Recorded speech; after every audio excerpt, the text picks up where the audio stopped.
When your partner says they need space, it can come as quite a shock to a lot of us, and it can be easy to panic and fall into the trap of trying to fix everything immediately. But what if the solution isn't about fixing the relationship? In fact, what if I told you that trying to fix the relationship will cause more damage? In this video, I want to explore a much more powerful approach to handling your partner asking for space, and I'm going to break down how and why it works.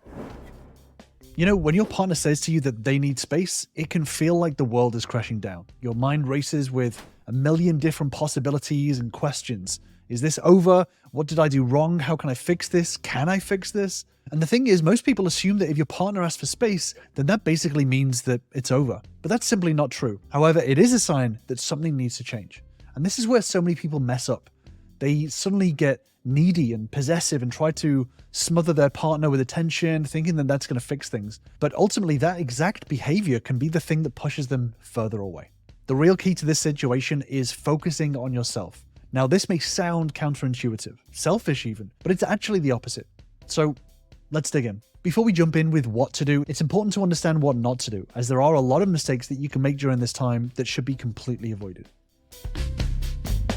So mistake number one is panic texting.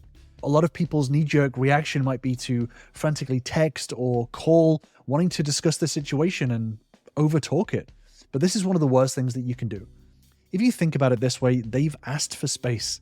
And if you keep trying to talk to them, you're sending the message that you're not willing to take into account their needs. And this actually proves to them that the space that they asked for was definitely needed. And, you know, I get the feeling of panic to try to cling tighter and blow up their phone with text messages or trying to fix the relationship problems, but truthfully, these kinds of actions actually backfire spectacularly. You see, when you're constantly trying to get your partner's attention after they've already asked for space, what you're doing is trying to control a situation that you have zero control over. And this ends up causing more damage to that feeling of safety to your partner. This is what's known as the paradox of control. So the paradox of control happens when you try to control a situation outside of your control. Consequently, by trying to control the situation, you end up having less control over it. Because what happens is you send a message to your partner that you not only don't value their space, but you also don't value yourself. You send the message that you're willing to do just about anything just to keep them around, and that's not attractive. It comes across as needy and desperate. Plus, it puts a ton of pressure on your partner. They feel suffocated because they want some room to think, and you're putting your life on hold, waiting to get some sort of resolution. So then they have to start putting their mind into what you need and what you want in this situation, when really it's about them trying to figure out their own thoughts and feelings. So another mistake people make is assuming that the relationship is over. It can be really easy to catastrophize the situation and assume that it's the beginning of the end. People can make the mistake of starting to phone up exes or jump on dating apps, etc. This is what people mistakenly think of when they talk about focusing on themselves. It can be easy to go into lone wolf mode and pretend that they're not interested in the relationship in the first place and that they're better off alone and single and free, or that they can do better. And this again will backfire massively because you're showing your partner that at any sign of trouble or weakness, that you're basically willing to throw it all away in the blink of an eye. And again, this falls for the paradox of control because it's trying to control the situation to protect your own ego by escaping a difficult situation or an uncomfortable situation. Mistake number three is no contact. So the absolute minimum is actually giving your partner space that they're asking for. But to be clear, this doesn't mean pull the no contact rule. So for those who don't know, the no contact rule is cutting off all communications in order to try to force someone to miss you. And I'm actually thinking about doing a deeper dive into that in another video. So let me know in the comments below if you want me to make that video. So it's essential to give them space, but not pretend that you're completely unavailable or that you don't care. So in order to do that, you can simply respond to your partner saying that you'll respect their space, but let them know in the meantime that the door is open for them to reach out. Make sure that they know that the door is open for them to contact you when they need to. Or perhaps let them know that you'll reach out to them in a week just to check in on them. This shows that you still care about your partner, but you're not falling into a needy state, nor are you pretending that you don't care. So when you do give this response to them, this is where the real work begins. So what should you do during this time? Well, now is the time to start your growth as a person. Because when you're focused on your own growth, you're not obsessing over your partner. You're not analyzing over text messages or stalking their social media. You're giving them the space that they need, whilst also giving yourself the attention that you deserve. And that's powerful. And you know, you might be thinking, how is any of this going to help my relationship? Well, when you focus on personal growth, a few things happen. First, you show that you're committed to growing despite the circumstances. Second, you learn to understand yourself, flaws and all. And when you understand yourself, it's easier to make changes and it's easier to understand others. And while you're doing this, your partner will eventually start to take notice. They'll want to see the changes in you and be drawn to the person that you're becoming. So what kind of self-growth should happen? We're talking about real self-growth here, the kind that not only makes you feel better about yourself, but also makes you more attractive to your partner. Where do you start? Well, the first step is reflection. Take a good hard look at yourself and start to identify areas where you can improve.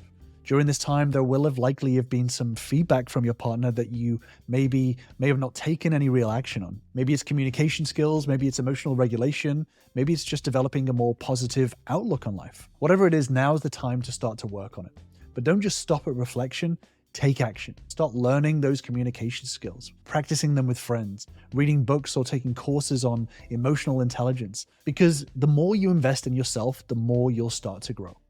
And the best part about this is that true reflection and self-growth is super attractive. When you're confident, happy, and always striving to be better, it really, really shows.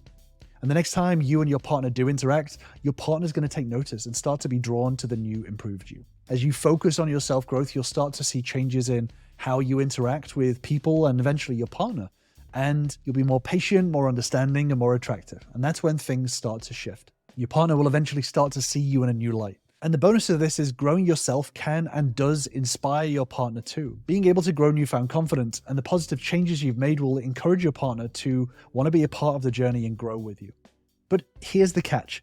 Self-growth isn't a one and done deal. It's a lifelong process that requires constant effort and dedication. You can't just improve yourself for a few weeks and then revert back to your old habits. It's about making lasting changes that stick. So how do you stay motivated? One word, plan. Create a clear, compelling vision of the person that you want to be and the relationship that you want to have. Write it down, visualize it, and let it start to guide your actions every day. When you do have a strong why, the how becomes a lot easier. Change can be scary. It can be easy to fall back into old patterns and habits, especially when things get tough.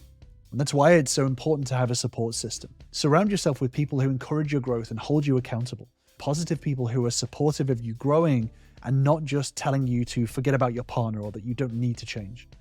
Whether it's a therapist, a coach, or just a friend, having someone in your corner can make all the difference. Surround yourself with people who want for you what you want for you.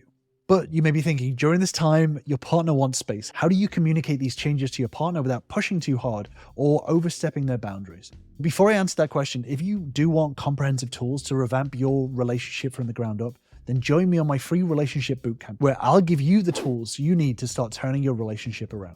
Click on the link in the description to get started today. So how to communicate your changes during this time? It's a delicate balance. The key is to take things slow and be intentional with your communication.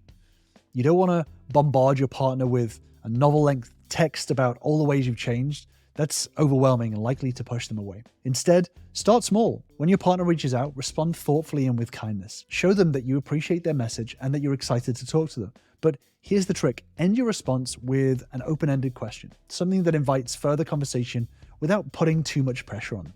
And when it comes to the frequency of your responses, less is more. Aim to reply maybe once or twice a day maximum.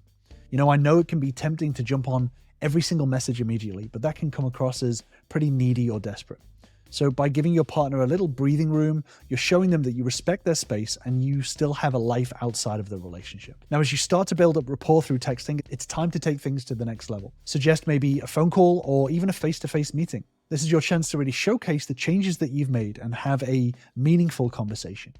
But how do you bring it up without sounding pushy? Maybe try something like, hey, I've been thinking a lot about our relationship and I'd love to chat more about it. Would you be open to maybe a phone call or a coffee sometime next week? It's casual, but it also shows that you're serious about working things out. Again, it's about that balance. And when you do get on the phone or meet up in person, focus on listening. Make sure that you let your partner share their thoughts and feelings without any interruption. After all, they have been wanting to have this space so that they can process their thoughts and think about things within the relationship. Show them that you're fully present and you're engaged in the conversation. And again, this is a sensitive time, so if there are any misunderstandings or miscommunications, make sure that you address them head on. Don't be afraid to ask clarifying questions or express your intentions clearly. Sometimes we assume our partner knows what we're thinking, but that's rarely the case. So for example, if there's a misunderstanding, you might say something like, I realized that my response earlier might have come across differently than I intended. What I actually meant was XYZ.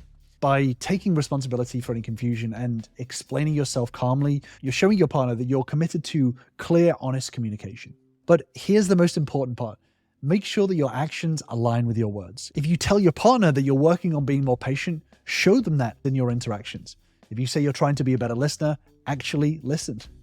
It's not about making grand promises or sweeping declarations of change. It's about the small, consistent efforts that show your partner that you're serious about personal growth and improving the relationship. I know that it's not always going to be easy. There are going to be setbacks. There are going to be moments of frustration. There are going to be miscommunications. But don't let that discourage you. Keep putting in the work and trust that all of this will pay off.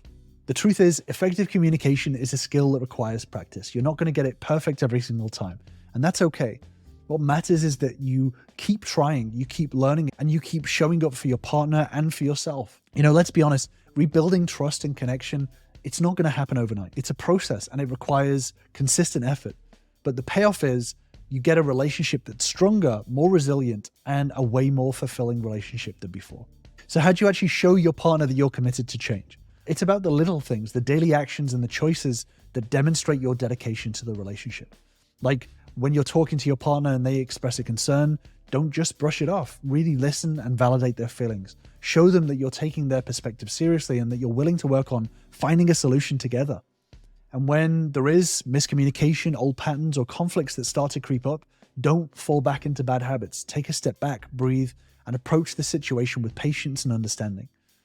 Show your partner that you're not just paying lip service to change. It's not just a few weeks of change, but that you're actually putting in the work to break negative cycles. Key is consistency. You can't just be on your best behavior for a week and then revert back to your old ways. It's about showing up every single day and making the choice to prioritize your relationship and your personal growth. And don't forget to celebrate the wins along the way. Acknowledge the progress that you've made and the positive changes that you're seeing in your interactions. Because at the end of the day, rebuilding trust and connection is a team effort, so celebrate that together. Now, if you do want to dive even deeper into the topic of essential relationship skills, then I will leave you with this video right here. I'll see you over there.